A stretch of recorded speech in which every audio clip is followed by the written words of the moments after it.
If you have ever felt motivated to do something, that's likely thanks to dopamine.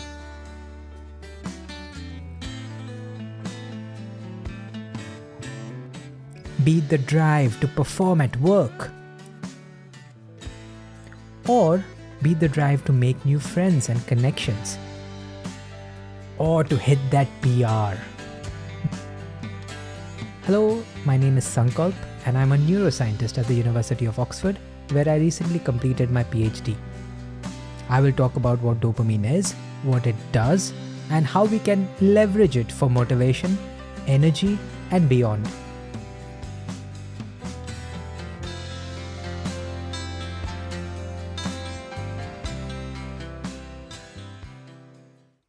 Hello and welcome to Understanding Emotions. My name is Sankalp. I recently completed my PhD in psychology, neuroscience, what have you, from the University of Oxford. And in today's video, we're going to talk about dopamine. Before I proceed, I do want to stress that this podcast or this episode is separate from my work at the University of Oxford. I will try my best to present all the latest science, but do so in a manner that is accessible and easily reachable. So hopefully you will have fun. So this is the plan for today. We're going to cover what is dopamine. We're going to cover what it does. We're going to cover how to use it. So to start with, dopamine is a neuromodulator. Now, what do we mean by that? Well, let's start with the fact that all of us have brains. And some people think that some people don't have brains, but believe it or not, if you're a human, you have a brain. And what that brain is made up is what's called neurotransmitters, or just these molecules. So again, if I draw a picture for you of what's inside your brain. So if you take a brain and if you zoom inside a brain, what you will find is what are called neurons. So they look something like this. These are like cells in the brain, but brain cells have like a special name and they're called neurons. And so that's one neuron, that's one brain cell. And so obviously there's not just one brain cell in the brain, there is other brain cells that connect to this neuron, let's say. And so what you see there is there's this gap between two neurons. And this sort of a gap is what's called a synapse, first of all. Synapse. And in these gaps is where dopamine is released. So this is how neurons effectively talk to each other. This is where dopamine is released. Dopamine is released, right? These molecules that are in between two synapses, they are called neurotransmitters.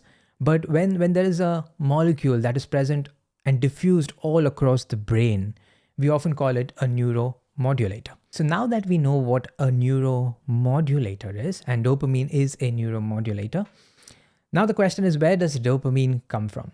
While we obviously do not magically make up dopamine, we do not eat dopamine, we do not have packets of dopamine that are sold, we do ingest the raw materials that eventually becomes dopamine. So if you do stop taking the raw materials, then chances are that you will not produce dopamine. Now, of course, your body will sort of alert you and you will instinctively go for these.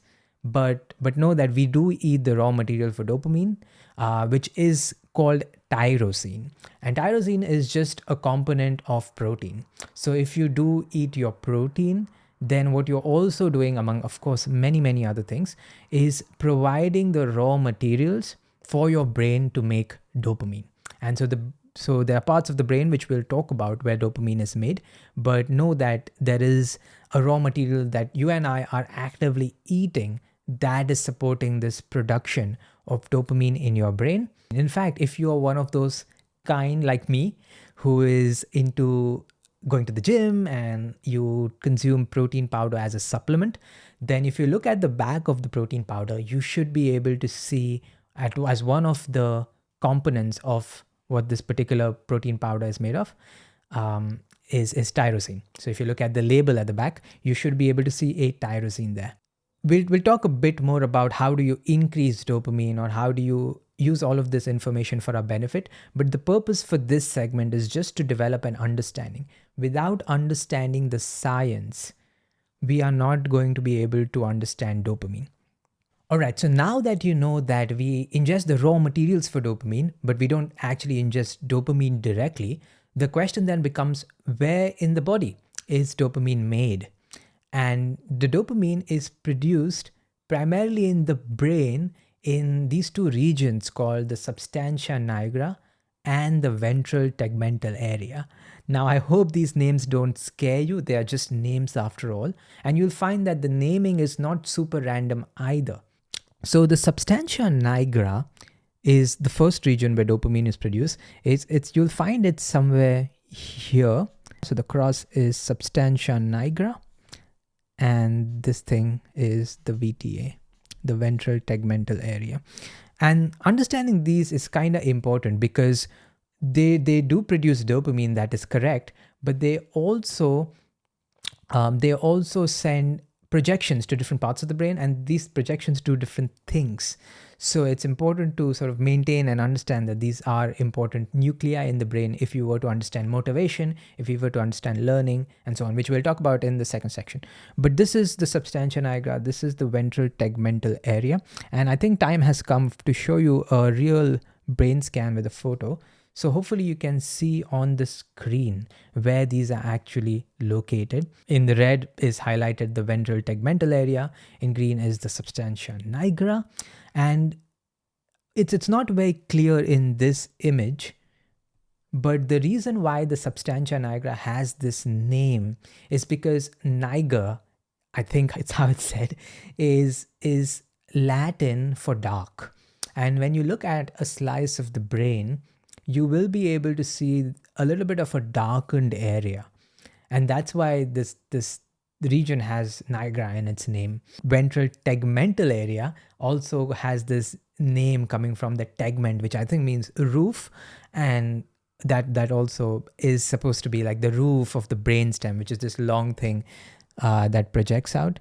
So this thing, it's like at the roof of this long thing, and that's why it's called the tegment or ventral tegmental area. So now that you know that there is the substantia nigra and there's the ventral tegmental area that produces dopamine in the brain, what happens is they also send projections, meaning they send neurons to different parts of the brain. So the substantia nigra sends its projections to this part of the brain in the front called the striatum. So let's call it the striatum here. The ventral tegmental area sends projections to the front of the brain in the prefrontal cortex, and it also sends its projections to other parts of the striatum. That's like the three main pathways of dopamine. So just to revise, we have dopamine synthesized in the brain, produced in the brain, with the substantia nigra as being one of the key regions where that is done, and the ventral tegmental area. And then there are neurons, which is another word to say brain cells, that project out of these brain regions, and they go to many parts of the brain in roughly the front.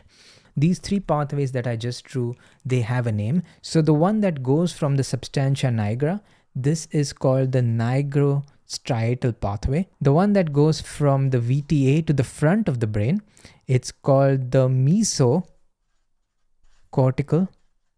pathway. And the one that goes to the striatum is called the mesolimbic pathway. So you can think of it as the limbic system, like it's sort of inside the brain, which is often called the limbic system, where all the reward stuff will happen. We're going to talk about that in a bit. But these are the three main pathways that dopamine works in. Now, at this point, I must say that these are not the only pathways in which dopamine operates.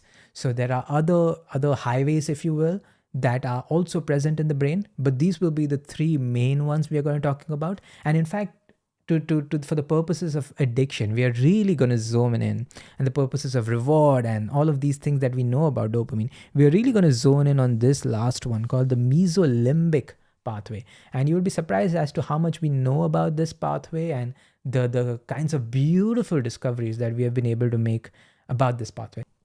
But now, just to quickly tell you what these three do, because you perhaps don't want to wait for this whole section to start.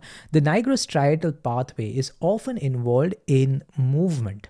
So if you have ever heard of Parkinson's disease, which is often thought of as a movement disorder, it's a bit more nuanced than that, but you will see symptoms of Parkinson's where people have tremors and they are not able to hold their own quite often while walking. They shake uncontrollably often. It is thought that Parkinson's disease is essentially a loss of dopamine neurons in the nigrostriatal pathway. And a lot of people think of dopamine as pleasure or learning or motivation, but a lot of people do not know that dopamine is quite heavily involved in producing movement. And in fact, it might even make sense to some extent when we think about motivation. It's hard to have motivation without like movement, right? So there is perhaps some analogous idea behind it. Although, we are going to go much more specific and we're going to talk about specific studies in a bit. So you'll get a better idea. The mesocortical pathway. So anything that goes to the front of the brain, and again, to remind you, this is this pathway that goes right to the front of the brain. So anytime we are talking about things going to the front of the brain, we are probably in the territory of what's often called as higher order function. So think of it that things that only humans can do or only higher order mammals like monkeys and chimpanzees can do. So the front of the brain, the prefrontal cortex, it has special types of cells that only higher order mammals have. In fact, that's often the distinguishing factor of higher order creatures, is they have this prefrontal cortex, which supports things like decision making, which supports things like planning, which supports things like integrating various information from various different sources. It supports things like what's called metacognition, where you're sort of monitoring your own brain state, or you're monitoring your plan, or making like how confident you are about certain things. All of this happens in the prefrontal cortex. So these pathways tend to talk with the prefrontal cortex and are involved in decision making and so on. So I'm going to park these pathways for now, because in the next section where I talk about what dopamine does, we're going to really zone in on the mesolimbic pathways, which is if you've ever thought of dopamine as rewarding, or if you have ever heard of dopamine as giving pleasure, chances are they are talking about the mesolimbic pathway. So now that we understand what dopamine is, we are going to talk about what it does. So we're going to talk about 4 things. The first thing is going to be pleasure. The second thing we are going to talk about is what I call, let's say learning. I mean, it's not what I call, but learning. And really it's learning plus decision making. Because, if you learn, you have to decide based on what you learn, right? Like you need to learn what option is good for you in life and all of that stuff. So the third thing we're going to talk about is motivation. And the fourth thing we're going to talk about is what I call the environment. And this is something that I call, this is not necessarily a full-blown scientific term, but you'll see why I call it that and why it might be important to look at. So this is roughly the lay of the land of what dopamine does.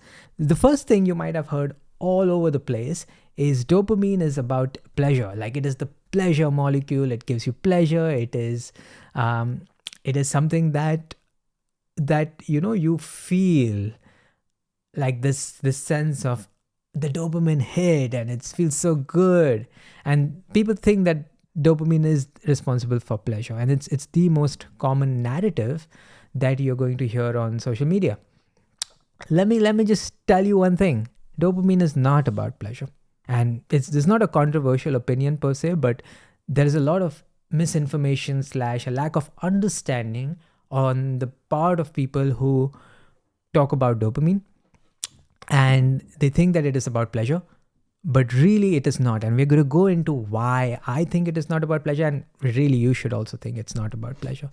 Then this question about learning and decision making, and this is like a big tick mark. Like I would love to write a big tick mark here, but what in this case we are going to learn and discuss is this thing called reinforcement learning. I'm just going to write it out. Why not? You're going to understand it, but you're going to understand things like when does a dopamine hit occur and all of that in this one. For motivation, we're going to talk about this one graph. So all I'm going to draw for now is this one graph, and this is actually representing dopamine. And there is something that you can do which leads to this sort of a increase in dopamine, which we think is related to motivation. So we're going to talk about that. And then there is something called as the environment. And this is something that dopamine seems to, track what's happening in the background. And here you can think of it as, like this is like the mountains and this is the sun. And so hopefully this gives you a sense a little bit of what might be the background. And this is just a pictorial representation. We're going to get much more precise on what each of these would mean in a moment. We are now going to talk about what each of these components individually. The first bit we are going to start with is this sense that dopamine encodes pleasure. And this is the thing that you might have heard talked about everywhere. You might have had your favorite influencer talk about, hey, look, if you want more pleasure, then that's about dopamine. When you eat chocolate, that's about dopamine, and it gives you the sense of euphoria. And unfortunately, most of that tends to be untrue, or at least inaccurate. And the way I'm going to try and convince you of that is to show you some real science. And in my opinion, there are like these 3 studies that hopefully will convince you that dopamine is not about pleasure. So now the first study we are going to talk about is the study by this scientist whose last name is Cannon. And it's published in this journal called the Journal of Neuroscience. Scientific studies are published in journals, and the prestige of the journal is some sort of a loose indicator of the quality of the study. This study, what they showed was they took mice, like rodents, and what they did was they genetically engineered these mice so that they could not produce dopamine. And so imagine, like creating these mice which quote unquote would not have the ability to pleasure, so to speak. So again, Cannon published in the Journal of Neuroscience, they genetically engineered these mice so that they could not experience dopamine, they could not produce dopamine. And so in the experiment, they took these mice and they had this setup where the mouse had a choice between going for like a sweetened drink or going for water. And so the hypothesis being that, look, if I want to experience pleasure, if that's a priority for me, then I would go for the sweetened drink, right? But now if I have taken away the molecule that produces pleasure supposedly, which is dopamine, then I would not want to necessarily go for the sweetened drink, because I don't have the capacity in me to experience pleasure. So what you have is a sweetened juice that's coming from this portal. So this is like sweetened drop. And then from this portal, what we find is there is water. So this is like sweetened. This is water. And what they find is that, if you want to experience pleasure, you would go for this one more than you would go for this one if dopamine was indeed about pleasure. And remember now, these mice, they have like dopamine knocked out of them. So there's no dopamine here. Now, do you expect this mouse to go for the sweetened drink, or you just go for plain water? And if the sweetened drink was about pleasure, then you would hope that this mouse goes for pleasure. But now that you have knocked out dopamine and they cannot experience pleasure, the hope would be they go for water in a similar way that they go for the sweetened drink, right? Except not. When you see what these mice do, they do indeed go for the sweetened drink much more than they go for the water. And that should be our first clue there, which is dopamine is not about pleasure. Even when they had the dopamine circuits knocked out of them, they still went for the sweetened drink. Now, some of you might be like, hey, look, it may still be about pleasure, because maybe the mice are going for the sweetened drink not because of the pleasure, but because they want to just experience the calories that come from that sweetened drink. And sure, that would be correct. That would be a very nice sort of counter argument. But it's important to see that in this experiment, the scientists were careful enough that they ensured that the sweetened drink did not have calories. So it was like a sweetener, I think it was saccharin, and yet they found that dopamine deprived mice still went in for the pleasurable, quote unquote, um, juice there. So that's study number one. Then there is study number two. So, just one study in itself should not tip you either way. So science works on a bunch of studies coming together. So study number two is by this scientist called Nan Vernotika, and this is in 2001. And this is a study done in humans. So, if your previous objection was, this is a study done in mice and doesn't really apply to humans, sure, fine, fair objection. Let's look at a study done in humans. Now, in humans, of course, you cannot genetically engineer humans to not produce dopamine. That would be grossly unethical. And of course, even in animals, that is an argument to be made there. But ethics aside for now, and just looking at what the science is showing us, this is a study done in humans, and the study design is such that they got people with addiction to cocaine. Now, we do know that cocaine involves these dopaminergic circuits of the brain. So we know that their dopamine circuits are involved. And so these were volunteers, by the way. There was not like force, there was no coercion here. Again, they administered 4 doses of this dopamine blocking substance. And what they found was that people sought the cocaine even after they were administered drugs which blocked dopamine in the brain. Another sort of evidence in favor of saying that, hey, look, dopamine is perhaps not just about pleasure, or not about pleasure at all, in fact, because you can see that when you block dopamine by administering this drug, people still go for their addictive substances, again hinting at the fact that there is pleasure there even without dopamine. So again, questioning this whole idea that dopamine is indeed a pleasure molecule. I obviously don't think that is the case.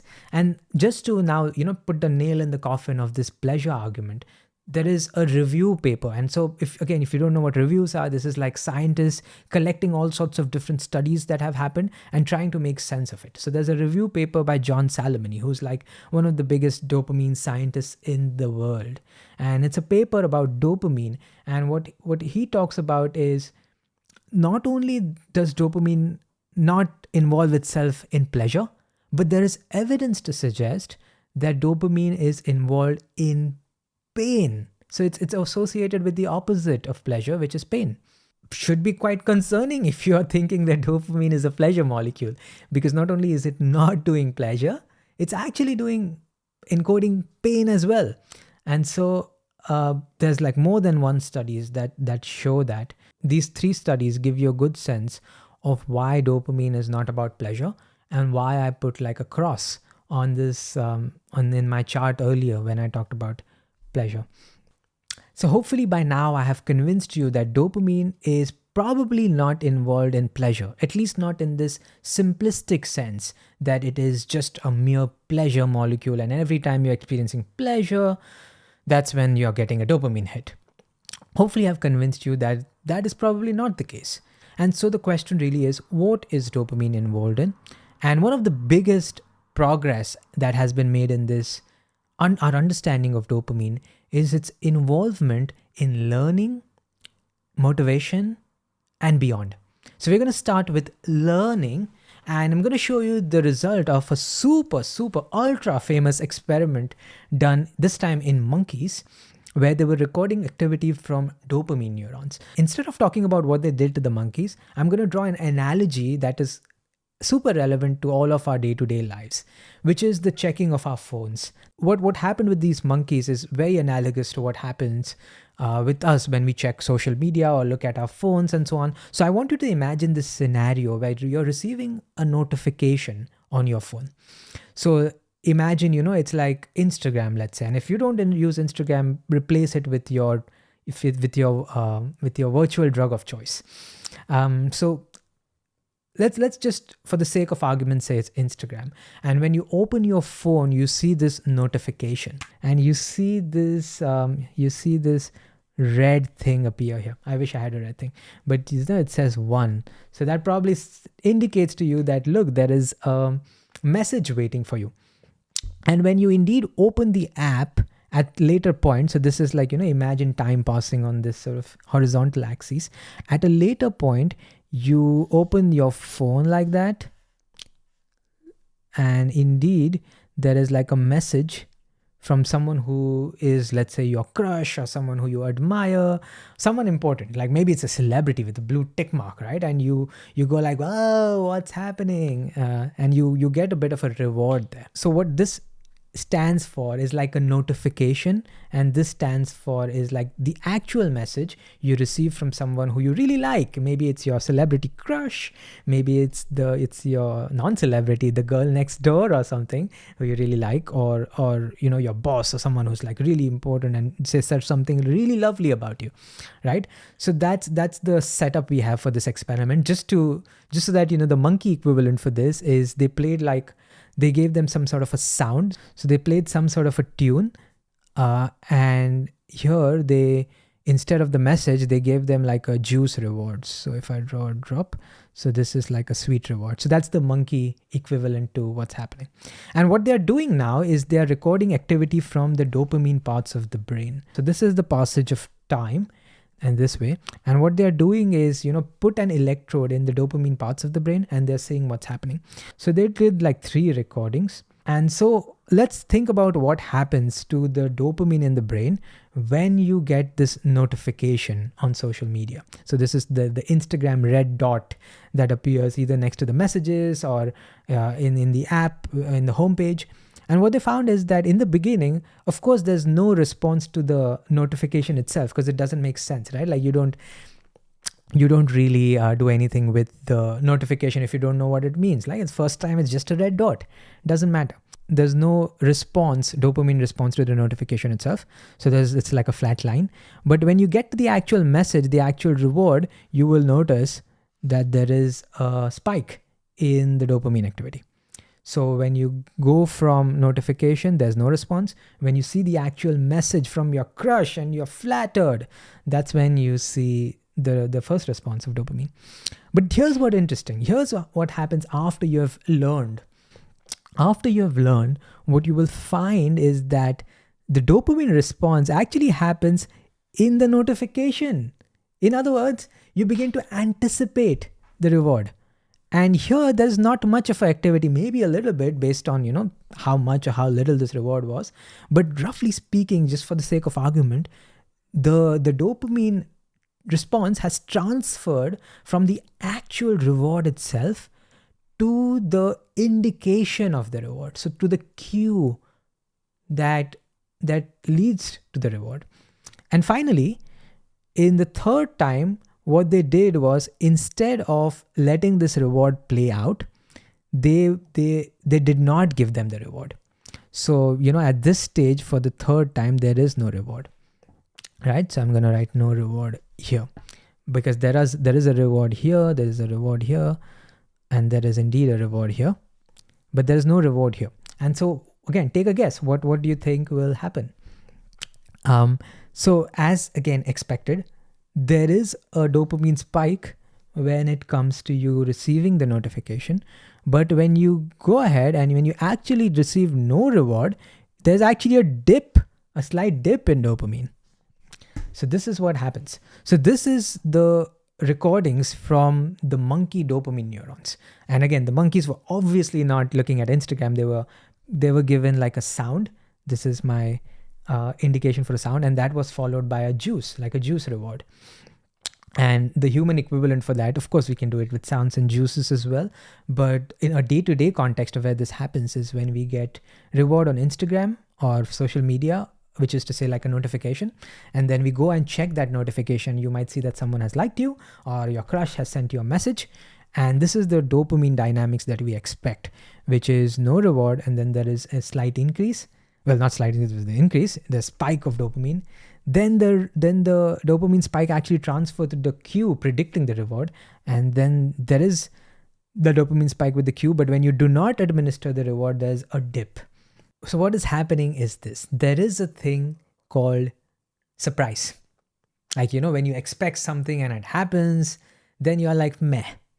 And when you expect something, but you get something phenomenally better. So imagine going to a restaurant and you're expecting like, this is just an average restaurant and I don't know if it's good, but they serve you the most mind-blowing steak you could ever have, or they serve you like this beautifully palatable, melting in your mouth pudding, you're gonna feel great, right? And that seems like that is the sort of thing that dopamine encodes. It's the surprise. It's the difference between what you expected and what you got. So with this lens, let's try and understand what dopamine is doing here. In the beginning, there was no expectation. So there was therefore no spike here. But later on, you got the reward, and so therefore, there was a spike here because now dopamine is learning, keyword there, that look, this is what I get reward for. So after a few trials where the dopamine has stabilized, you will see that the dopamine spike happens when you expect a reward here. So this is encoding the expectation itself. And then the reason why there's no spike here is because I expected it. I expected a reward here. So there is nothing surprising for me here. And dopamine is like, sure, that's what I expected. Duh. And here, I expect a reward, but I do not get a reward. And dopamine is surprised now on the negative side. And now it's telling us that, look, I actually expected something great here. I wish that this restaurant, I heard that this restaurant is great and everyone was recommending it. But when I tried it, it turned out to be quite shitty. This is not what I wanted. And so there was like a suppression of dopamine here. So this suggests that dopamine is responsible for surprise. And this is related to learning. That's how we learn. It's like we expect something and it does not happen. And therefore, I want to learn something now because, what I expected was not the case. Like the reality was not in accordance with my expectation. And the way I need to course correct is by accounting for the surprise I experienced. Like, what was the surprise? In which direction was the surprise? How do I learn better? And so this in the literature is also known as reward prediction error. That's like the technical sort of lingo around it, reward prediction error. So this is the relationship of dopamine with learning. And this is, by the way, if this is of any interest to you, this is a very influential study by Wolfram Schultz, Reed Montague, Peter Diane. Absolutely phenomenal study. And we're not done yet. We're going to go one step deeper with this. Dopamine is so beautiful because it seems like it's systematic. And when things are systematic like that, then that means we can write down precise rules and try to understand the precise rules under which dopamine works and under which dopamine operates. And so at this point, I'm going to scare you a bit, but hopefully you will not be scared.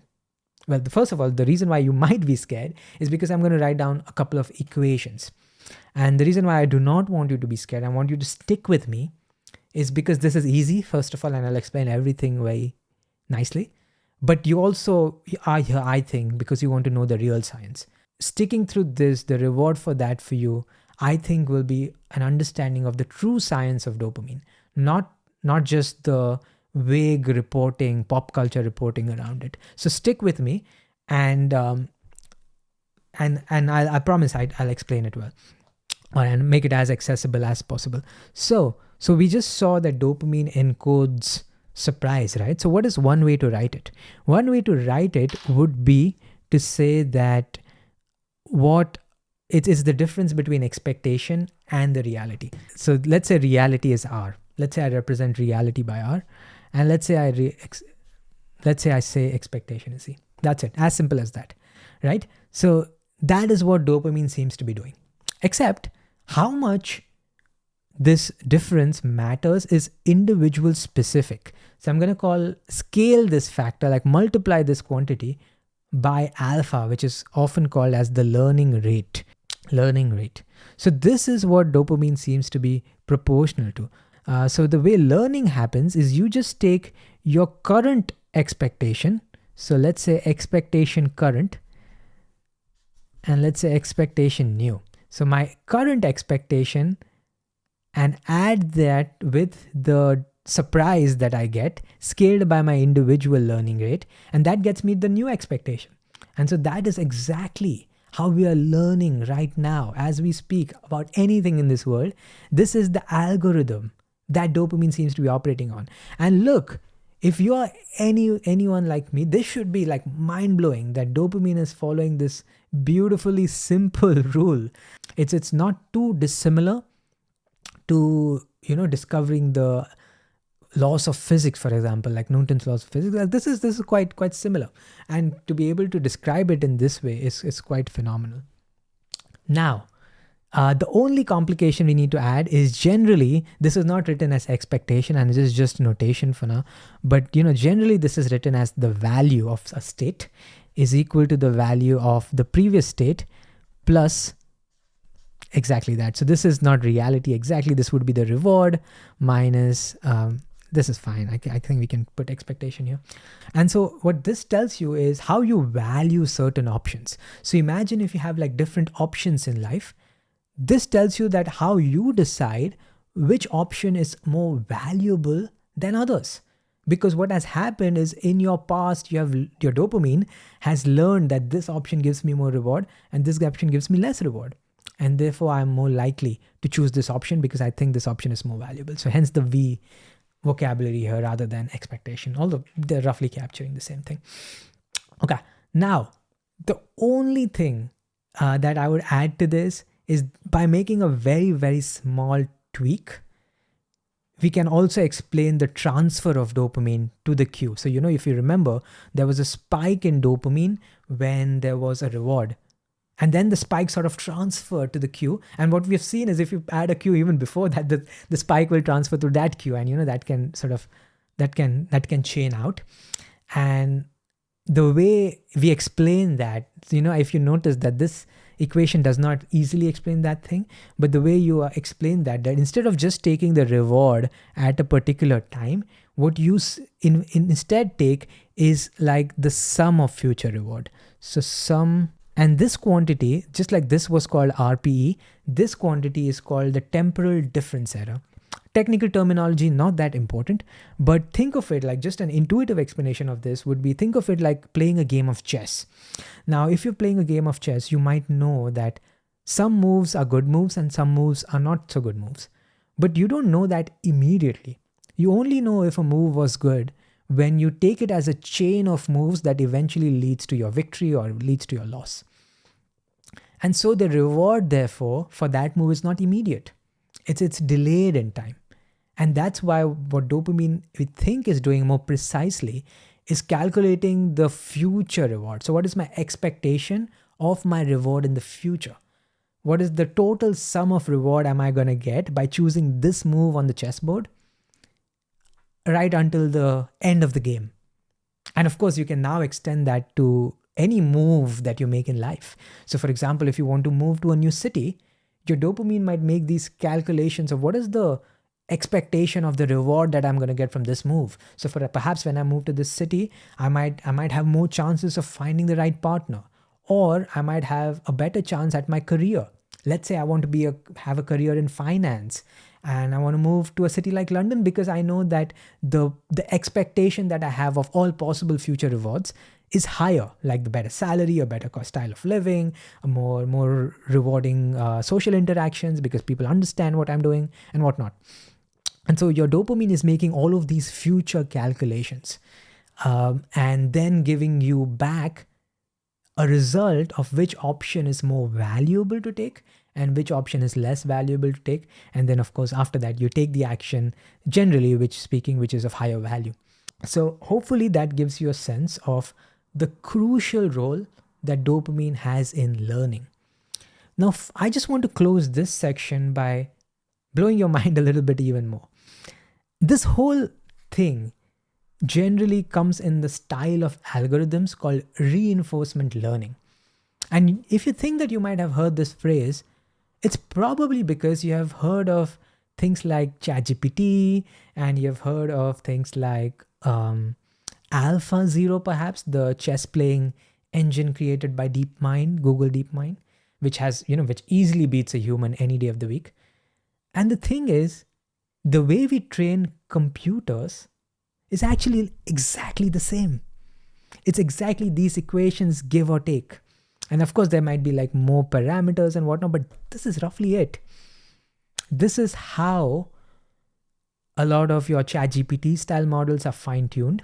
This is how they tell it, like how to respond, or what things are good or bad. And to think of machines learn in the exact same way as do humans, like there's a fundamentally the same algorithm at play. Whew, that to me is mind-blowing. And this is the convergence of two what seemingly seems like very different fields, which is neuroscience and artificial intelligence.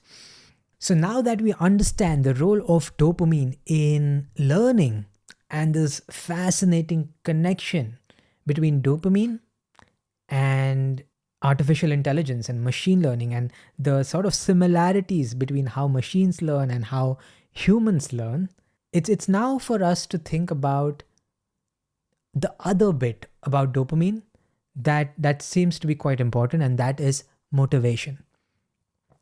And to think about this idea of when you think about, I want to achieve this goal, I want to go, and I will do anything that is needed, come hell, or like no matter how much pain this path entails, I'm going to go for it. We think that dopamine is responsible for that, for your long-term drive, your long-term motivation. And remember, I talked about how dopamine might be involved in movement.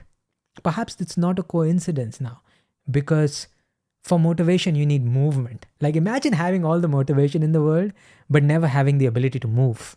Like that kind of motivation is useless, right? So there's a deep connection between motivation and movement. And now we're going to talk about the role of dopamine more precisely in scientific terms when it comes to number 3, motivation. So the first way in which we can think about dopamine and motivation is again this idea of the transference of dopamine to what predicts reward. So we talked about earlier in the learning segment that how dopamine might represent this sort of sum of future reward, like my expectation of the future rewards that I'm going to get. Now that's easy, like, okay, motivation done, explained, right? Because that's what dopamine is doing. It's just accounting for the rewards that I'm going to get in the future. So that's one way of looking at dopamine and motivation. The second way I already gave you, which was that of movement. So actually, let me just quickly scribble it down. So the first way was that of movement. The second way was that of reinforcement learning, which is the sum of future rewards. So let me just write it as that. And the third way is what I'm going to discuss. It's a completely new signal for dopamine that we have discovered just in the last decade or so. So this was Mark Howe, Howe. So Howe, and this is 2013. So you can see it's super recent and how young this field is. And what they found is this. So let me just show you the experiment first. So again, like always, they took a rodent. And so what this mouse can do is it can go straight, it can turn left, it can turn right. And one of the sides, it will find some juice, some reward. So let's say the juice is here, some sweet reward. More juices, right? So over time, what will happen is this mouse will learn which side to go to.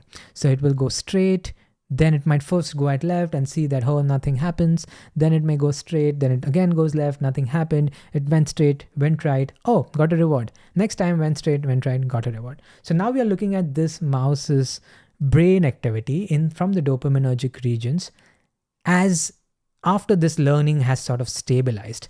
And if you look at their dopamine activity, this is what they found. They saw that, let's say, if this is the point that the mouse is going to get a reward, they saw that the dopamine activity is just like going like that. So this is often in the literature called the dopamine ramp. It's like a ramp-like activity that goes in the dopaminergic parts of the brain.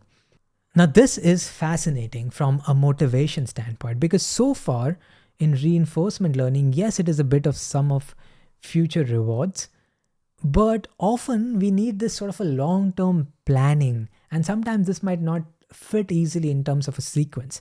Now, to be clear, there have been studies done to unify these two things, so it's not as different as I'm making it sound to be. But in general, at least on the surface, this looks like a very different signal of dopamine than, the spiking things that we saw earlier. And this signal can also be thought of as motivation. Your dopamine activity is going to ramp as you get closer to that goal. And this can be thought of as a signal for motivation. This is how dopamine is helping you stay motivated for your long-term goals, which is the more progress you make towards the goal, the more closer you get towards your goal, the dopamine activity starts to ramp up. And it gives you, hopefully, well, imagining, gives you more vigor and more energy and more movement that you can access and more motivation, to put it bluntly, when you get closer to this reward. So this is one way of operationalizing this idea of long-term motivation. And in the final section, talking about dopamine and its role, what role is it played? I'm going to talk about this idea of the environment. Now, what do I mean by the environment? Now, think about the fact that, we are meeting somewhere. And let's say if we meet at a bar versus if we meet in a classroom where we are studying dopamine. Now, despite the fact that we are the same people, we are going to form a different sort of a connection. Perhaps in the bar, it might be more cheeky, friendly, romantic, what have you, but certainly more personal. And in a lecture theater, it could be personal, but it could also be more academic and it could be more professional if you're working in that sort of a context. Like think of a colleague in a workplace, for example. So depending on where you meet someone, you're going to form a different sort of a connection with this person. And indeed, we need something in the brain that is tracking this sort of an environment. What is the richness of this environment? Now, let me give you another example to think of what the environment might be. Think about yourself as a bird in the savannas. And think of yourself as, you have a choice about where am I going to get my food for today. And, you're getting this bird's eye view from the sky and you see like various patches of land. And you have to really choose which environment you need to go to because, it's kind of costly to fly there and get the food and whatnot. So you have to make an informed guess of which environments are more reward rich, which environments have the most kind of fruit or worms or whatever you might like as a bird lie, right? So what are these environments that I need to invest my time in? What are these environments where I might get the most payoff? And this is not too dissimilar to your choice of perhaps thinking about where to settle. Like if you have the choice of, you could live in different countries or cities or whatnot, then you will evaluate the environment itself. And for you to be able to make that evaluation, it is necessary for your brain to know which environments are more rewarding, which environments are rich, which environments are poor, which environments might give me a better chance for success. If you're a bird, which environments might give me better quality and quantity of worms, right? So that is the environment, and we need something in our brains to be able to track this. And so we think that dopamine might be tracking this. And you're like, whoa, like how many things is dopamine doing? And we can think of these as different things, sure. But there is a link there. And the link is fundamentally we are talking about rewards. Like here in the case of the environment, what we are talking about is on average, what is the likelihood that I'm going to get a reward? Like what is the rate of reward that I can expect? Similarly, when we're talking about learning and we're talking about Instagram and notifications and social media addiction and whatnot, we're still talking just about reward. In that case, the reward was more about affection or connection. And if you're lonely, you feel that reward. And in the case of the environment, it's more of a global, more of an average reward. But it's still reward nonetheless. So dopamine works in two different modes in the brain. So the first mode is what we already saw. I showed you some examples of recordings. And that mode is called phasic dopamine. So like phasic. And then there's the other mode called tonic. So phasic, it looks like, like sharp spikes. So this is what you might associate with dopamine hits, if you have ever heard the word hits. And then there is the tonic, which is, like more like the background hum, the refrigerator hum. So I might call it like hum. Right? So this is more like the tonic. And we think that the tonic role of dopamine might be representing the environment or the context, if you will. So we saw about phasic as representing more of like learning, motivation, decision making, and whatnot. I'm just going to call learning for now. We think that the tonic one might be responsible for encoding the environment. That's an hypothesis, to be clear. The first set of evidence we have is from this scientist called Aberman, and this was a study done in the 1990s. So this was 1999, almost 2000s. And they showed that dopamine depletion led to a decrease in reward seeking when the rewards themselves were sparse. So that means that if you are in an environment where the rate of reward, it's not a very rewarding environment, the rate of reward is quite low, then if you now have a mouse with dopamine depletion, so if you knock out dopamine, this led to a decrease in reward seeking. So dopamine basically is trying to use the environment, is tracking the average rate of the environment, and if there is not enough reward, it might increase itself when the dopamine is present. But when you deplete dopamine, when you take the dopamine out of the equation, the animals just don't go as much for the reward. They are less motivated, is another way to say it. Right? So in reward poor environments, dopamine depletion leads to a bit of a withdrawal, which is to say, if you had dopamine present in normal context, when you notice that the environment is depleting, you might up your efforts, right? But if you're not motivated or your dopamine is depleted, then you might be like, meh, whatever, let's not do this, right? So that's like the first finding. And so just to sort of generalize this, and again, just like we wrote an equation for the phasic bits, I'm not going to write the whole equation for the tonic bits, but there is an equation. And this equation does try to account for the fact that dopamine is indeed tracking the average rate of reward of your environment. So again, let's not get lost in too much technical knowledge. What might this average rate of reward might mean? So this might mean something like, how many friends am I possibly making in this environment? So, you can imagine if you go to a random village where there are not enough people, your chances of making a lot of friendships are low. Because A, you might not fit in the context, and B, there's just not many of them. Or you imagine going to a village which is like absolutely hostile. They just don't want you here. I remember there's a tribe near the Andaman Islands near Indonesia, or it's part of India, where if you have people going to this tribe, this uncontacted tribe, they just like shoot arrows at you. So it's a particularly hostile environment. And we need some parts of the brain to track these environments. Otherwise, in that case, you might get killed. In other cases, you might not make enough friends. In other cases, you might risk loneliness. In other cases, you might risk not having a job. In other cases, you might not having a marriage. Like, there are parts of the world where women have a lot of options. And then there are parts of the world where there are literally marriage markets, where the women are literally in it just sounds very bad to even say, but like it's like a marketplace where you quote unquote just get this woman like as almost as if it's a trade. It's horrible, right? But that's what the power of the environment is. And this power of dopamine to track the average rate of reward in an environment was formalized by this scientist called Yael Neve, if I'm pronouncing that correctly. And this is a 2007 paper. So what they have again is, let's draw this lovely mouse. But anyway, so this mouse could do whatever they wanted. This was not like fixed or anything.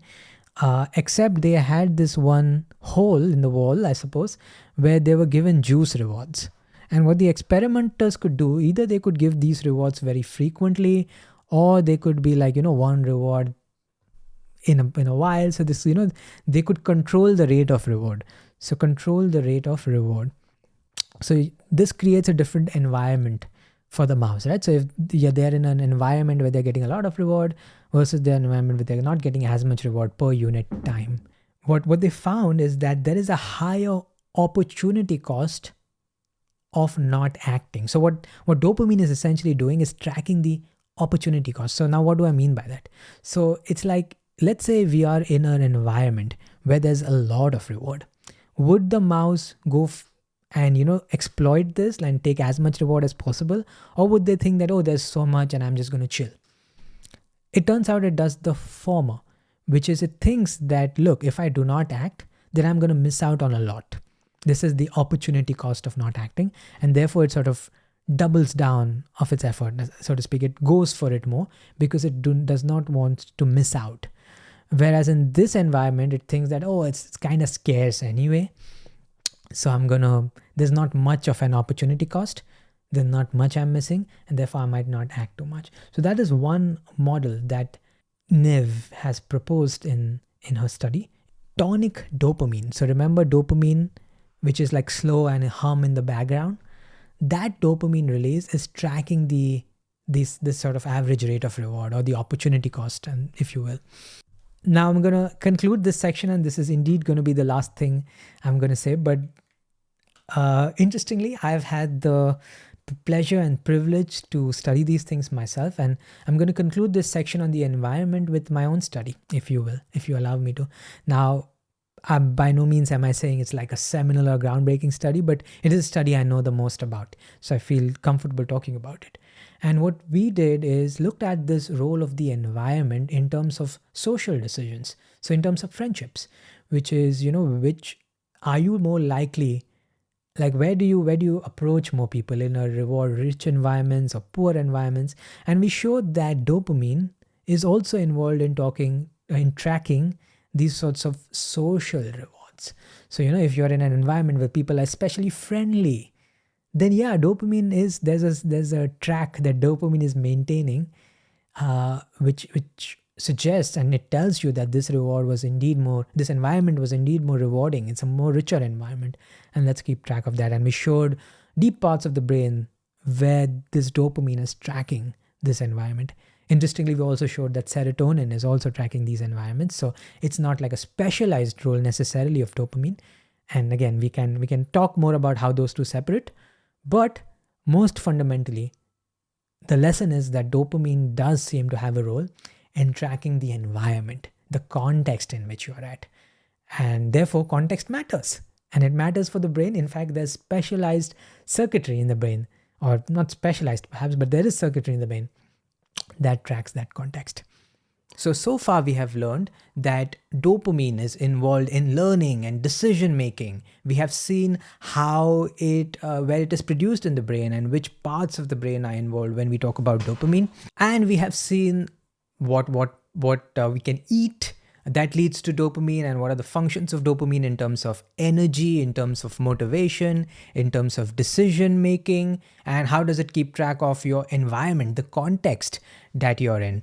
So what we are going to do today is talk about practical things. We are going to talk about what do I do if I want to improve my energy, if I want to improve my vigor, if I want to be motivated and driven and pursue those long-term goals without feeling that I am staying behind or lacking behind, or without feeling that, I do not understand how this machinery works. And really the purpose of these videos has been to figure out how does this machinery work, so that hopefully we can use it and leverage it to our understanding. So we are going to talk about some illnesses so that it helps us better understand what dopamine does. So we are going to, for example, talk about Parkinson's.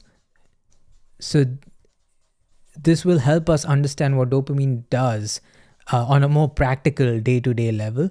We will talk about things like addiction. We're going to talk about things like mental health / the illness that dopamine seems to be most involved in. And again, this is to understand what dopamine is doing in our day-to-day lives. And the fourth one, we will talk about ADHD. Then talk about, what foods can we eat even if we do not identify or have any of these health-related problems. And if you do have any of these, then hopefully it will also help you understand your situation a bit better. Of course, all the usual caveats go that I am not a psychiatrist. I do research psychiatry, so I Hopefully should be able to talk about it with some level of expertise. But know that obviously I'm not here to give you direct medical advice, and that is something that only a healthcare professional should be able to do. Before I start telling you, how dopamine might be involved in Parkinson's and addiction, schizophrenia, ADHD, and then what should we do on a day-to-day level if we want to increase our motivation, if we want to increase our energy and vigor. Before I do any of that, it's important to start with this caveat that it's not as easy to go from an understanding of neuroscience to immediate application.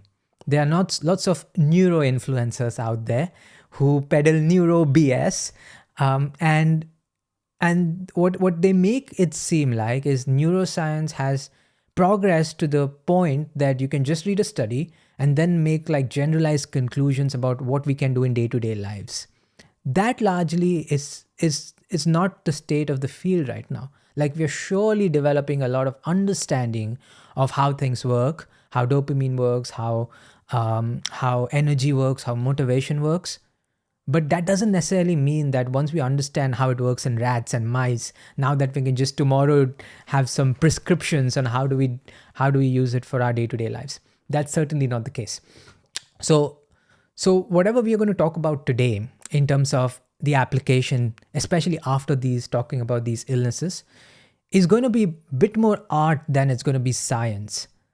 Like, I do feel as a neuroscientist, I should be constantly thinking about how does the science that we do apply to day-to-day lives. And that is my interest. Like, I'm interested in the translation.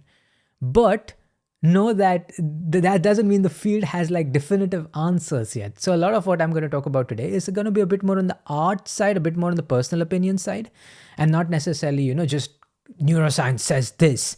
And hopefully me saying that as a neuroscientist means something, so that when you look at other neuro influencers, you have a little bit of your guard up and you demand the science behind why they're saying what they're saying. So what we're going to do now is we shall talk about these illnesses and the role of dopamine in these illnesses that we just talked about. So when we think about Parkinson's, one of the first episodes of Dopamine, I talked about dopamine's role in movement. Parkinson's is a neurodegenerative illness, meaning it's a disorder that we can trace in the brain. And it's related to degeneration, meaning it often happens with age or just, entropy, like things getting older and it degenerating, as the word suggests. And so Parkinson's is a movement disorder where you will see that people have like massive tremors as they walk or just, function in their day-to-day lives. So if you ever seen someone who's slightly old, who have like a shaking and, they can't walk carefully or they can't hold something very carefully or properly, then chances are there is some sort of Parkinson's involved. Again, make a diagnosis. Obviously, normal weakness is also part of the aging process. So that doesn't mean anyone whose hand is shaking might have Parkinson's. The diagnostic of Parkinson's, what we know about Parkinson's in the last few years and decades of neuroscience research has been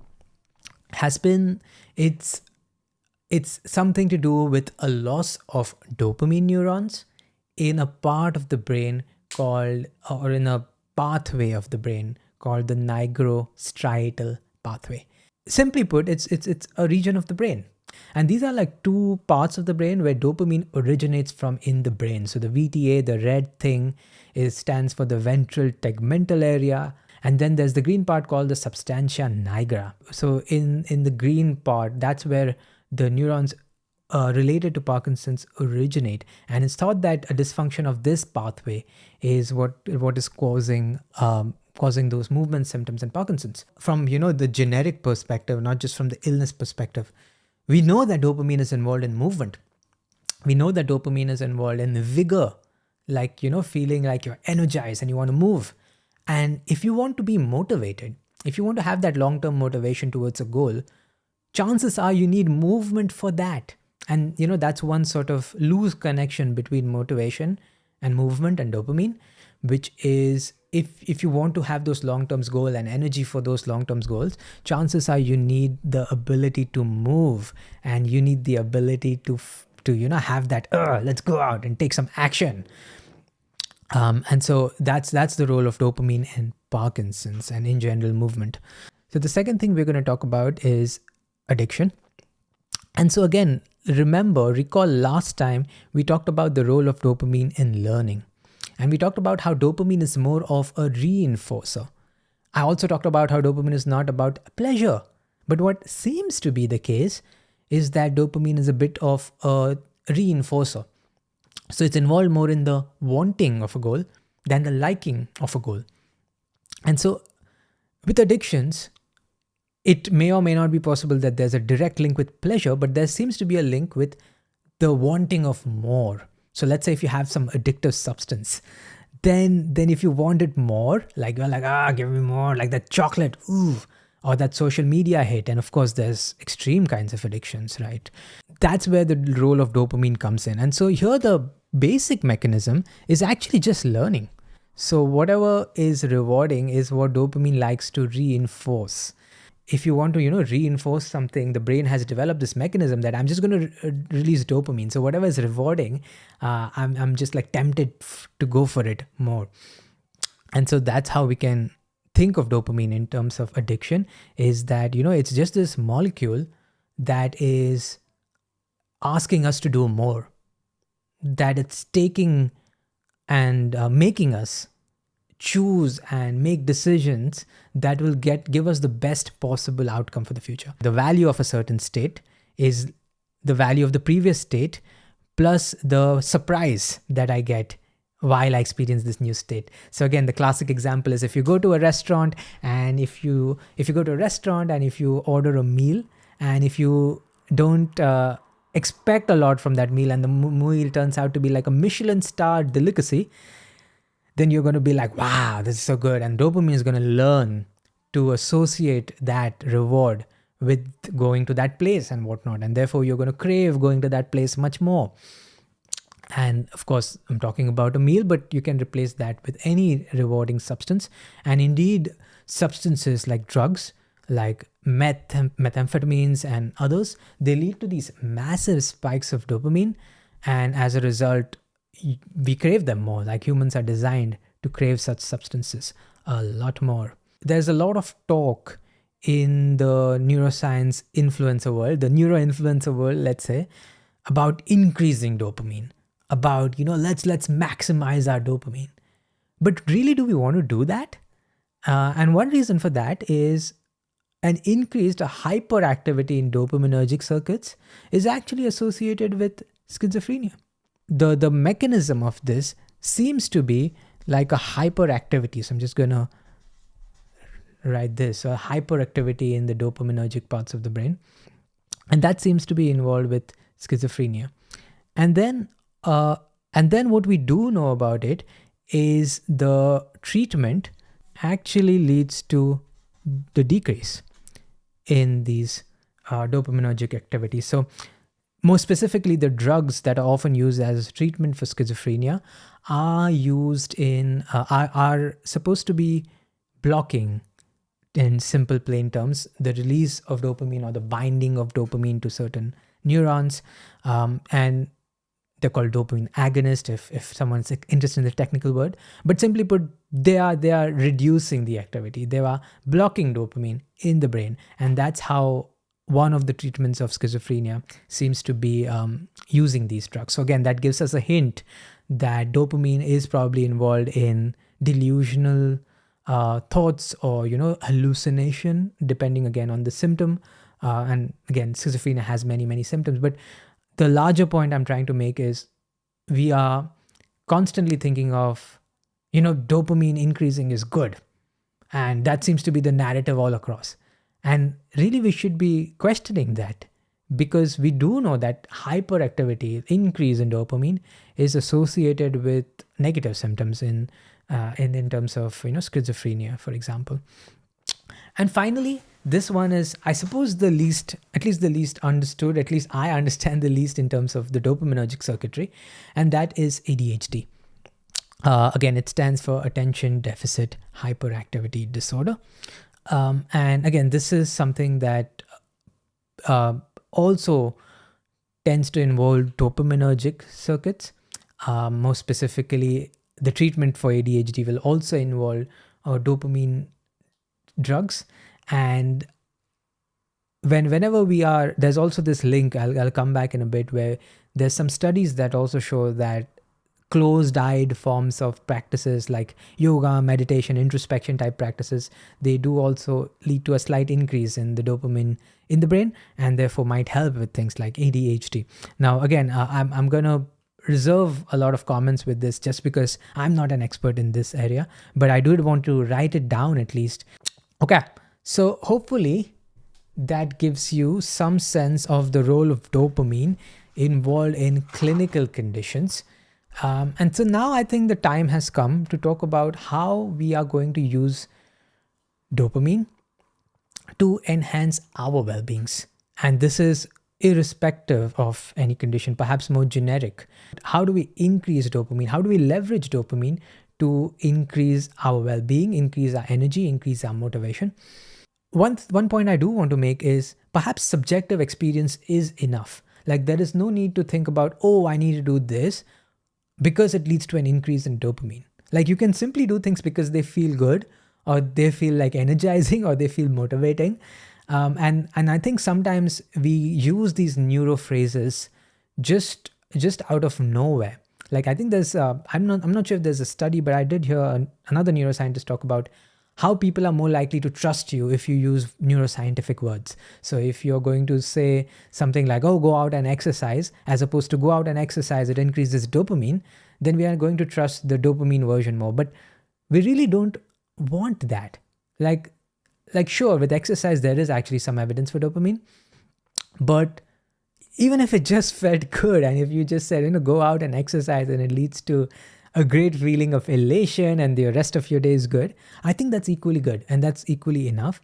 And it avoids this trap of needing a scientific explanation, because what happens in that trap is a lot of BS is peddled. So people just start using scientific words here and there, and may or may not have that scientific basis to whatever they are saying. Another thing worth saying is, as I said earlier, direct science does not directly translate into direct practice often. So, we talk about learning and how the role of dopamine in learning, that is hardcore science there. But then how do I really use it for my well-being?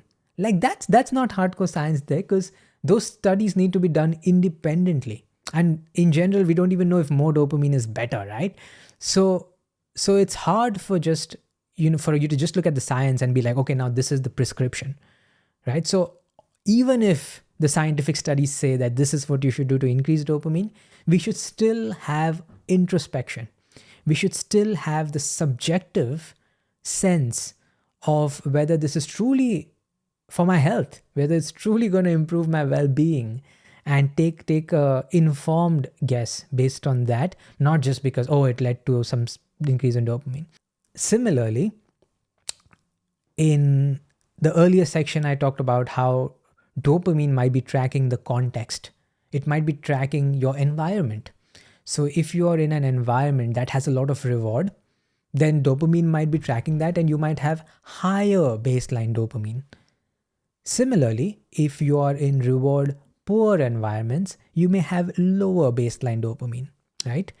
So now if I were just to hack my dopamine, maybe by eating some of the dopaminergic foods, or perhaps by exercising, or whatever that is, or worse even, like, taking substances, sure, I might solve the dopamine problem, but I'm not solving the problem that the dopamine is representing. And perhaps the core problem is I'm in a context, I'm in an environment that is reward poor, that I am not getting as many opportunities. So one example of that might be, you grow up in a very small town, but you have ambitions of, making it big in science, or making it big in finance, or making it big in politics, or whatever it is.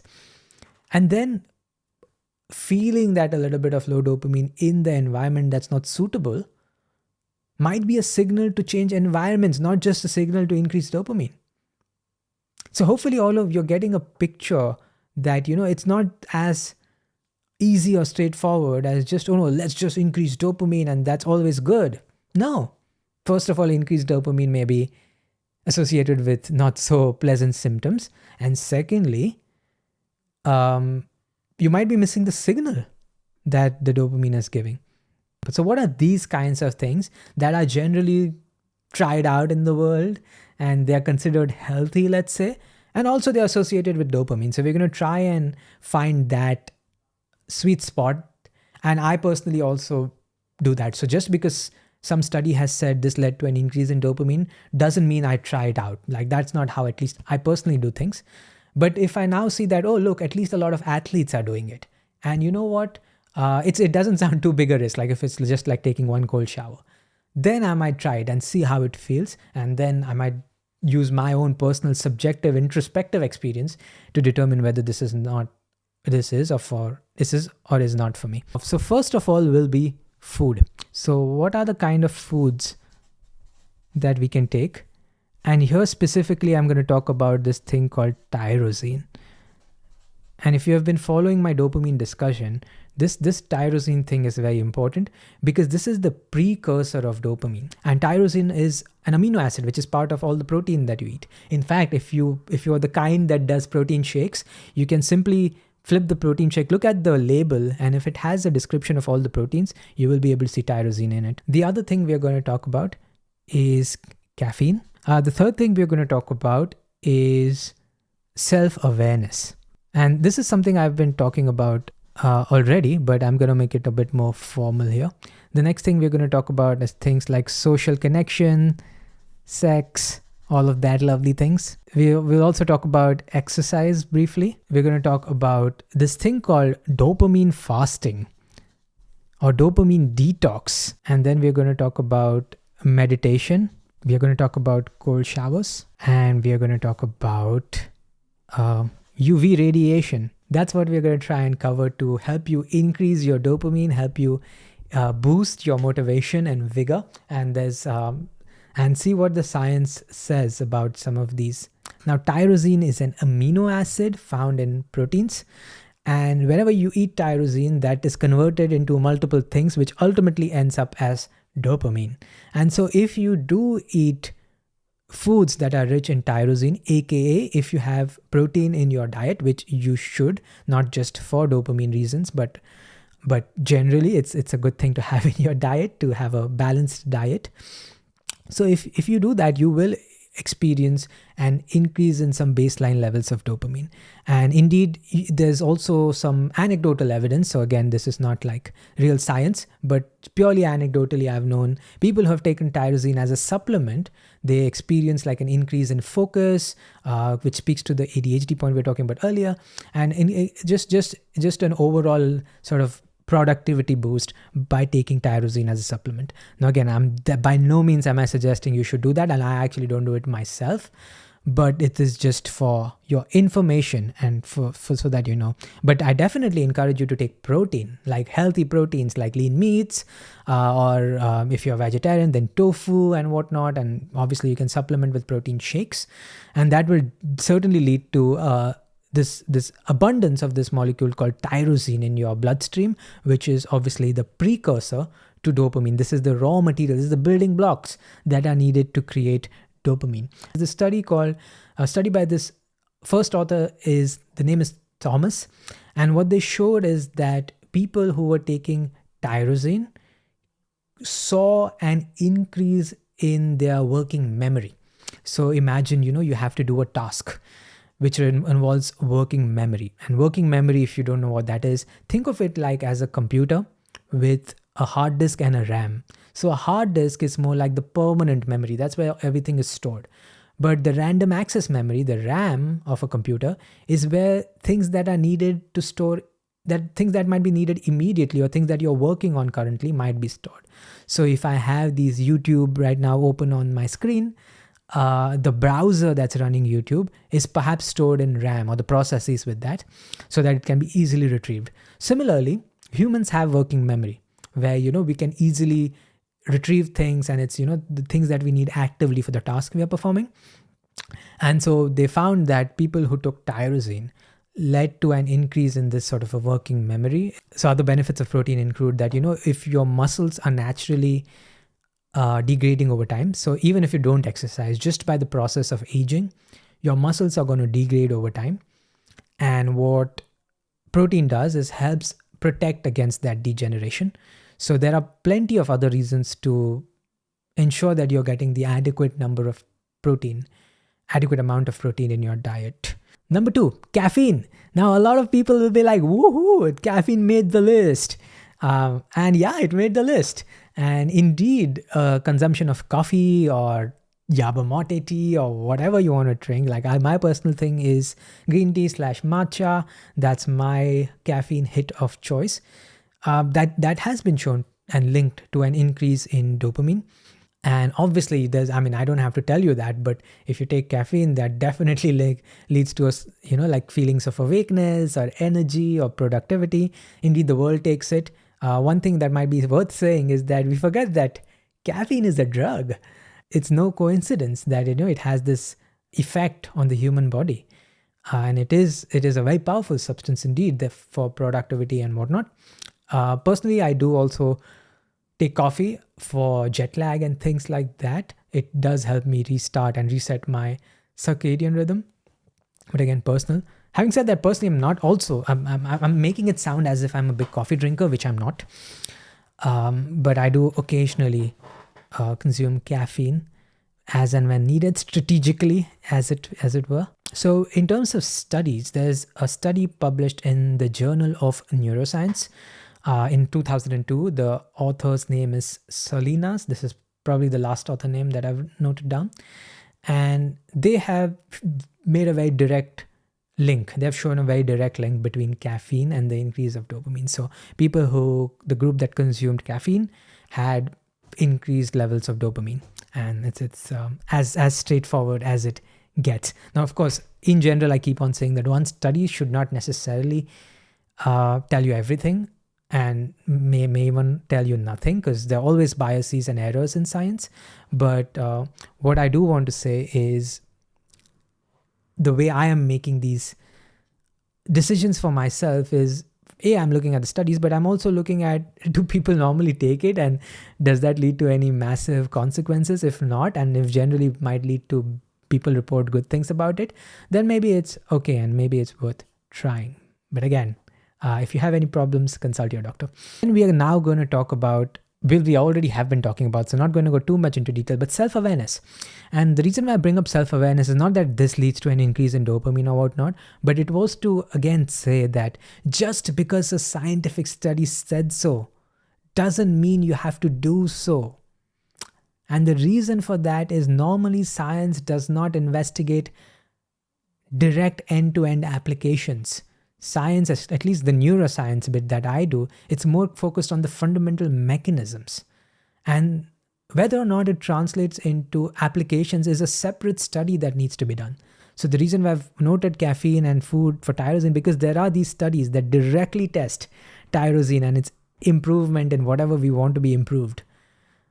But there might be other things that may not have that effect, and we need to be careful about that. So self-awareness, feeling your body and seeing whether it feels healthy or not, and whether it is healthy or not, is quite important. So I'll leave it at that, because I've banged that drum multiple times.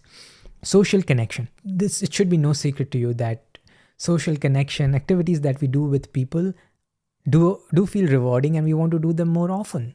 So again, it's something that we all do, and I don't need to explain too much, but going outside with friends, it's perhaps one of the most rewarding things that we ever do in life. Then there's also things like romantic or interpersonal one-on-one sort of deep relationships. There's obviously physical acts which are extremely pleasurable, sexual acts, or it could be non-sexual physical intimacy like cuddling and hugging and kisses on the cheek and whatnot. And all of those, social connection in general, seems to be linked with a release of dopamine. And seems to be rewarding for our well-being. So again, to look into some studies that might suggest that is the case. For social connection, I'm going to go a bit beyond dopamine and talk about this thing called the social brain hypothesis, which is a hypothesis that our brains have evolved this complex features, these abilities, this beautiful, like intelligence system has evolved basically for social connection or to solve social problems is more accurate way of saying it. This part of social connection perhaps goes beyond dopamine, and we, of course, there's that element of social connection is rewarding, but there's this larger idea that the brain itself might have evolved for social connection, social cooperation, bonding, problem solving, and whatnot. And in terms of like specifics, there's one of the more sort of fascinating studies on this is done by it's I think it's from UPenn. It's Michael Platt is one of the authors in it, and the study shows that monkeys are willing to sacrifice rewards like fruit juices in exchange for just seeing photos of other monkeys. So the paper is called Monkeys Pay-Per-View, and just reinforces this idea that social connection might be like this fundamental need that oftentimes we're even willing to sacrifice for just seeing the faces of others. We are willing to sacrifice some tangible rewards like fruit juices and food in general. Now, exercise is also linked to an increase in dopamine. So to talk about the exact study I have in front of me, this is a study published in Brain Science 2023. Marquez is supposedly the name of the last author. I might have made a mistake in noting that down. But they showed, so this is like a review, which means it's not just one study, but they have taken a bunch of studies and they have looked at all the studies and see what they're doing, and they've tried to write like a story around all the studies that have come up in this exercise realm. And they've looked at like 15 articles in this study, so 15 different studies hopefully, and they show that physical activity, otherwise known as exercise, led to an increase in dopamine levels. So again, perhaps it's no surprise to you, but it's good when the science is clear, and especially when there's evidence stacking upon each other. That's when at least I develop more and more certainty about something being the case or not. And indeed, 15 studies reviewed, that definitely makes me think that's a real effect there. Not only that, but it's associated with healthy outcomes like better aging, perhaps longer life, better cardiovascular health and whatnot. So this is the kind of thing that I look at when I think of whether I should adopt this in my life. Does it have this holistic sense of evidence? Is there anecdotal evidence? Is there like people who are living longer, are they doing that? Is there studies that show that? And that's the self-awareness bit that I was telling you earlier. And this is how I decide whether or not to implement something in my life. Just because there was some neuromolecule increase somewhere, that personally for me is not enough, because studies can have bias and whatnot. So one of the things that you might hear about dopamine when you're searching the internet is this idea of a dopamine detox, otherwise known as dopamine fasting or digital detox as a sub form of dopamine detox, if that's sometimes. And it does sound like a very intriguing idea on its head, right? So think about things like addictions. Think about, if you're on social media and you're sort of addicted to doom scrolling, and there's this TikTokification of the human brain that's happening, where it's very hard to get people to pay attention to long things. And as one of the solutions for this, one of the things that keeps coming up is we need to go on a dopamine detox. Our attention spans are fried, and the logic goes, we don't have the ability to focus, and so why not get into a detox? And in theory, that sounds wonderful, but I hated to break it to you, but at least I haven't found any evidence of dopamine detox as being like a legitimate thing to do. Like, and this is not to say that it does not work, by the way. This is the distinction I'm trying to do. This is not to say that it does not work, but it is to say that there's no direct scientific evidence for it. And people talk about it as if there is. As if, it's like a well-established thing that a dopamine detox will lead to a reset of dopamine, and therefore all your problems are solved. And unfortunately, there's no direct science, at least in digital or dopamine detox, that I have found. And even if there is that, there's this one-off study, it's clearly not like an established multi-study thing. Having said that, this is not to say it's all meaningless or all BS, because there is some element of truth to it in terms of if we think about the mechanisms of dopamine. So if you recall earlier, we talked about how dopamine is a reinforcer. And the corollary to that, the other side of that, the flip side of that, is that if you take away the reward, then it does lead to a suppression of dopamine, and eventually you lose that association with that thing. So in terms of those shorter time scales, that is indeed true. And so if you just extend that now over the course of months, maybe what we can say is that detox or that refraining from things might lead to that reset, or in that case will certainly lead to a unlearning of that association. Addictions and things that we consume are not that straightforward. Like if it were just a matter of, I just grayscale my phone and that's it, then it would be easier, right? But the reality of it is it's very painful, and it is possible that we might be masking some of the other issues by substituting it with something else. So for example, internally I might be feeling lonely and upset and worried. And maybe my way of coping with that is going on Instagram and doom scrolling. In that case, the grayscaling of the phone or deleting of the app is perhaps not going to be as useful, because that is not getting at the core problem. And that is why precisely we need clinicians. That is why we just don't have like algorithms that make decisions for you.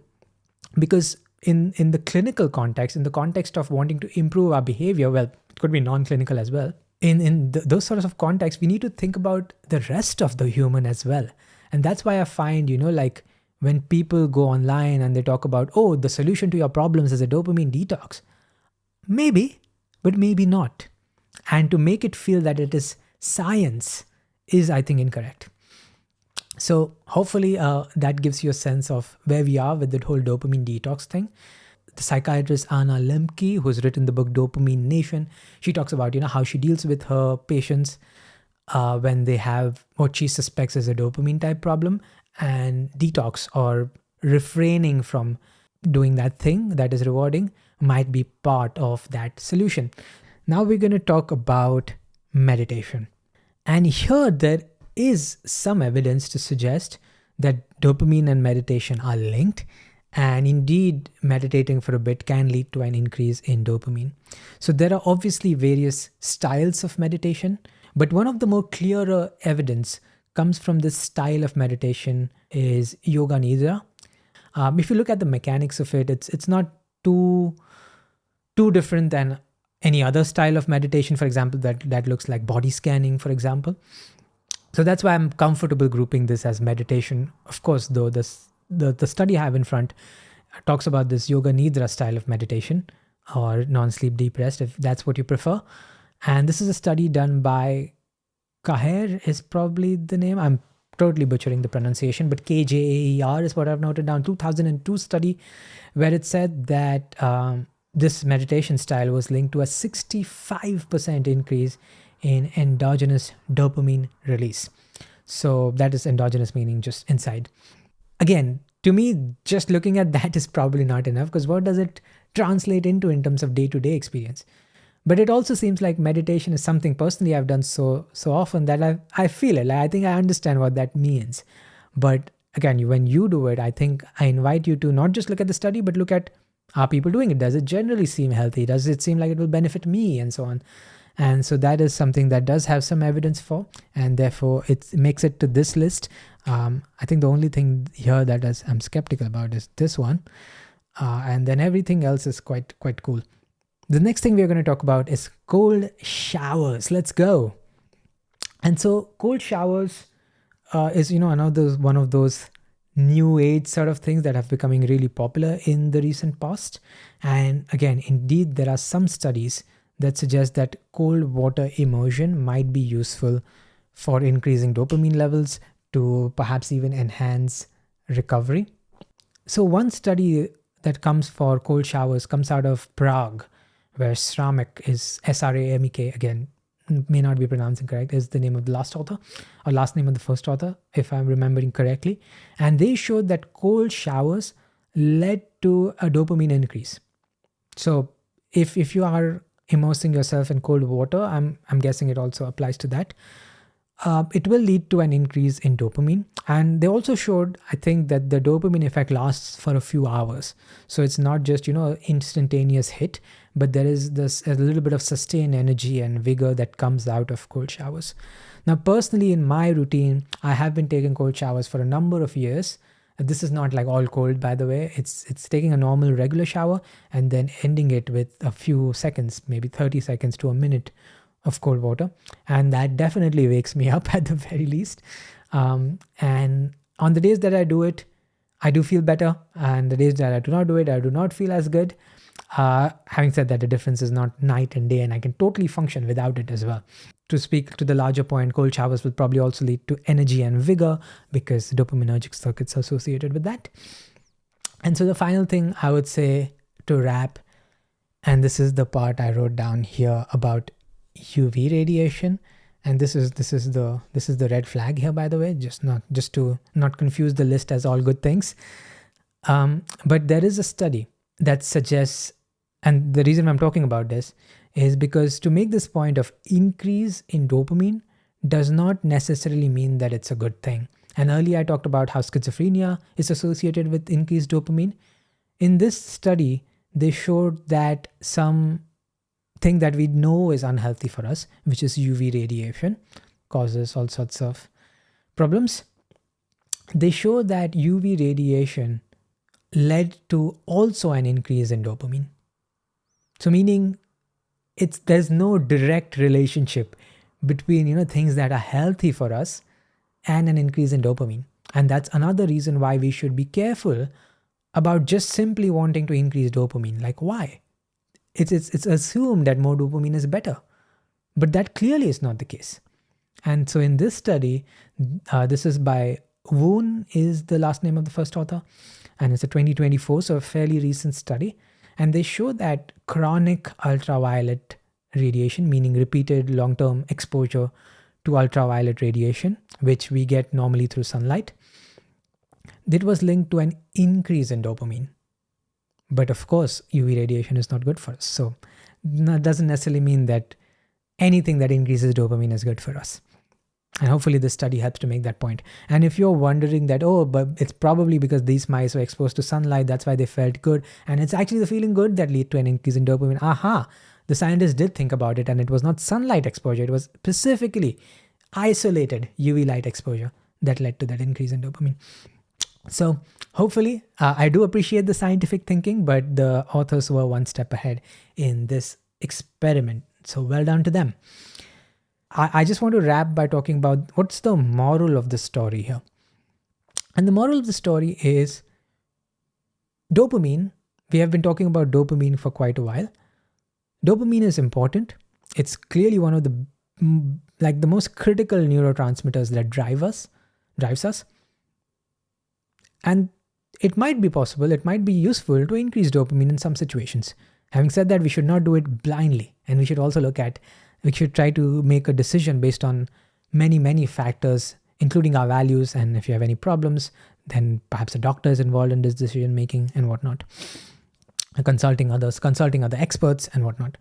But hopefully this lay of the land for today help you understand how do you increase dopamine and how it might help you to increase your productivity, increase your focus, increase your energy, increase your long-term motivation. So if you do try out any of that, let me know how it goes. Again, be wise and take clinical advice if and when needed. Take expert advice if and when needed. So we talked about what is dopamine, we talked about what it does, and we talked about how to use it for motivation, vigor, and energy. So we talked about brains, and every cell in the brain, well, many cells in the brain look like that. This is the primary brain cell. It's called the neuron. And if you were to zoom inside a brain, you would find cells like these. And a neuron is connected to other neurons But it's not like physically joined. It's not like physically touching each other. There's a small gap between every neuron. This gap is called the synapse. And in this synapse is where dopamine is released. So dopamine is a neuromodulator, as we call it, because it's released throughout the brain in multiple parts, and it's released between neurons. So it's released in the gap called the synapse, or more technically the synaptic cleft. Then we talked about the different pathways of dopamine. So since it's a neuromodulator, it's present in various parts of the brain. And really, dopamine starts in these two key nuclei in the midbrain. This is the midbrain. The one key nuclei is the substantia nigra. The other key nucleus is the ventral tegmental area. The substantia nigra, marked by a cross here, sends some projections, otherwise known as neurons. So there's think of it like a dopamine highway. And this dopamine highway goes to this part of the brain in the front called the striatum. Then there's the ventral tegmental area, which also sends neurons to another part of the striatum, the nucleus accumbens being a very key part here. And then there's other neurons that go right to the front of the brain. That's where your decision making, your higher order thinking, and all of those are residing. So this pathway, this from the cross to the striatum, is called the nigrostriatal pathway. This pathway is called the mesocortical pathway. Well, this pathway is called the mesolimbic pathway, and this pathway is called the mesocortical pathway. In my view, this is the key figure. We think of dopamine as involving in these things, right? Pleasure, we think about learning, we think about motivation and environment. Pleasure, I've just written it down because it's actually a false positive. Most people think that dopamine is a pleasure molecule, but there's actually very little evidence to suggest that it's about pleasure. And again, in the video, I went into detail about why that might be the case, but for now, I'm just going to leave it that dopamine is probably not involved in pleasure. Then we talked about learning and decision making. We talked about reinforcement learning as a key algorithm that leads to that explains how dopamine is released in the brain. We talked about motivation and how there's a signal in dopamine that ramps up as we get closer to our goals. And this sort of a signal might be involved in the pursuit of these longer horizon goals, where dopamine is this tracking this longer horizon goals. And then we talked about how dopamine might be involved in representing the environment, the context that you're in. And it might be representing the average rate of reward in that environment. So that's the best summary I could give you about dopamine. We talked about some experiments with a rat and how these are dopamine deprived rats and they still go for pleasurable things as evidence. I talked about this massive study that showed how dopamine worked and how it might be tracking surprise and learning, not exactly pleasure. Again, a detailed explanation of this is somewhere else. Look up the description or the comments or something. They talked about some mathematical functions that dopamine might be doing in the brain. Do not worry. This is easy math and it's worth it. We talked about where in the body and the brain that these computations might be happening. We talked about the exact motivation study where they discovered this ramping signal in mice. We talked about phasic and tonic dopamine, so the different functions that dopamine has in the brain. Phasic being like hits, like dopamine hits. Tonic being like the slow release of dopamine, the background hum. We talked about some more studies then. And then finally, we talked about how to use dopamine to increase our well-being. But before we talked about that, we talked about the relevance of dopamine in in illnesses or ill health. And we talked about a few illnesses where dopamine seems to play a role. So Parkinson's, we talked about movement, we talked about addiction, we talked about schizophrenia, talked about ADHD. And finally, we concluded by talking about how do we use dopamine to increase our motivation, well-being, and whatnot. And for that, we went to this lovely list in detail and talked about some studies that are involved with these lists. But hopefully this gives you a sense of how do we put all the theory that we learned in practice. So I just want to thank you for being with me, and I admire your dedication to learning about science. It's not easy. This is hard stuff. And I've tried my best to not hold back things from you and to explain the science in as accessible a way as possible and as meaningful a way as possible, and also hopefully as practical a way as possible.